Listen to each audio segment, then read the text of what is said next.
Hello friends, welcome to crazy exam YouTube channel.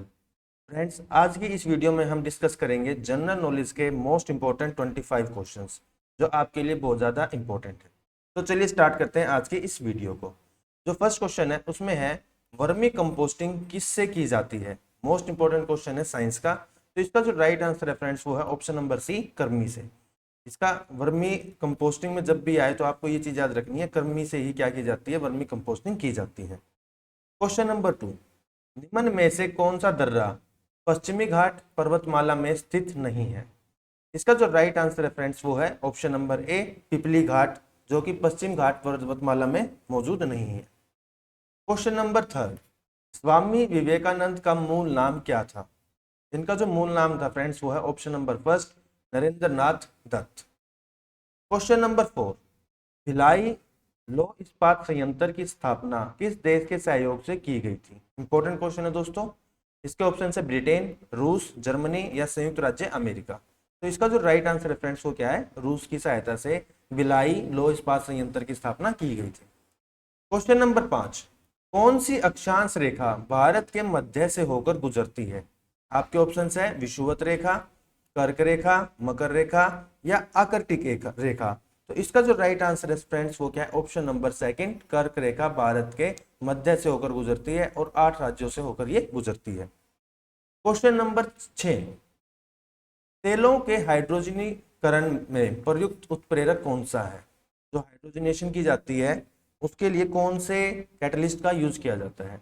तो इसका जो राइट आंसर है दोस्तों वो क्या है, आपका ऑप्शन नंबर बी, निकल की। निकल एक ट्रांजिशन मेटल है, इसका एटॉमिक नंबर 28 होता है, ये आपको अच्छे से याद रखना है।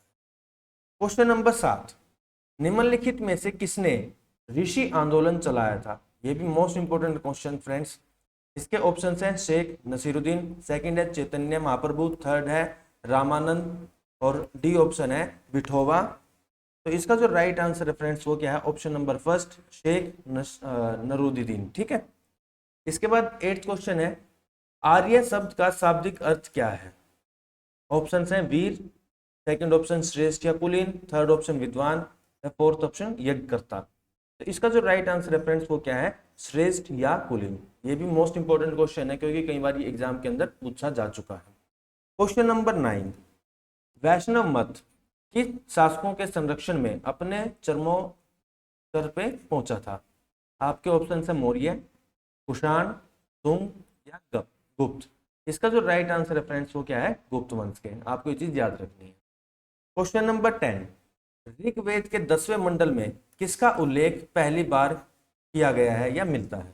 इसका जो राइट आंसर है फ्रेंड्स वो क्या है, शूद्र। आपको ये चीज अच्छे से याद रखनी है, ऋग्वेद में शूद्र का जो पहली बार जिक्र मिला है वो 10वें मंडल में मिला है। उसके बाद क्वेश्चन नंबर 11, इसमें पूछा गया है जैन परंपरा के अनुसार जैन धर्म में कुल कितने तीर्थंकर हुए हैं।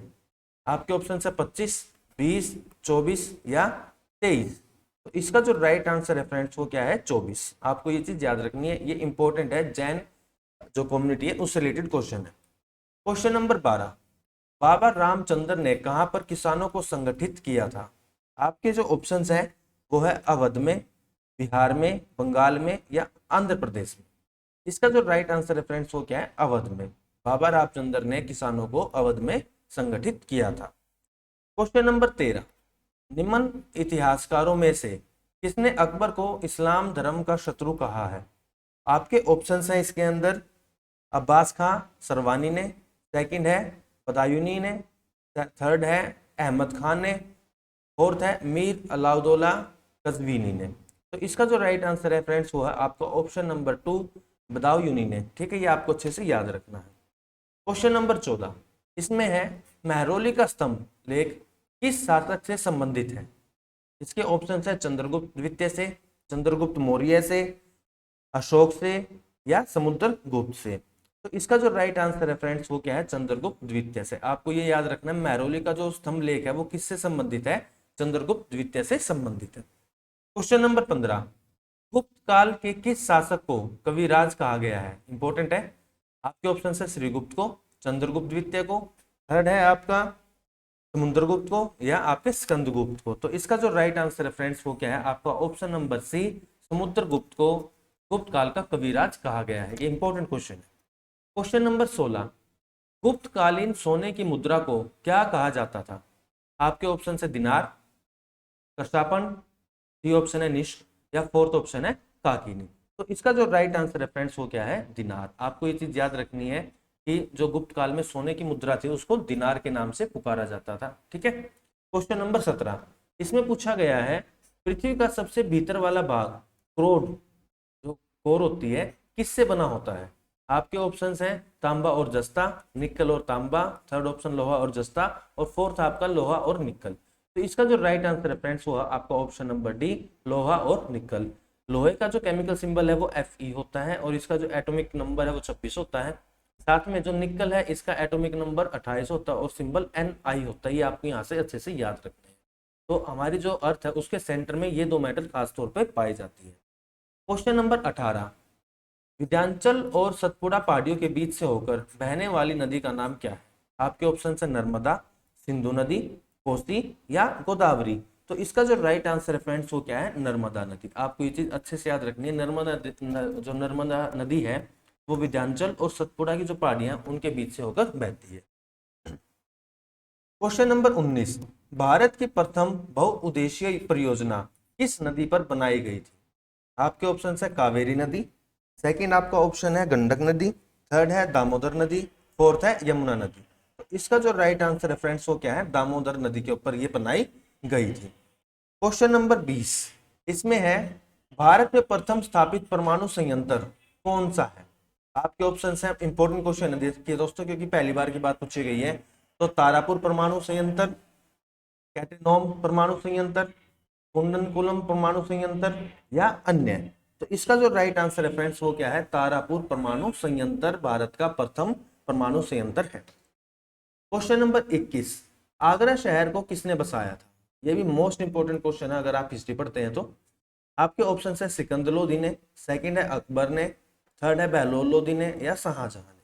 तो इसका जो राइट आंसर है फ्रेंड्स वो क्या है? सिकंदर लोदी के द्वारा जो आगरा शहर है वो बसाया गया था। आगरा के अंदर विश्व धरोहर ताजमहल भी मौजूद है। क्वेश्चन नंबर 22, अशोक के शिलालेखों की लिपि कौन सी है?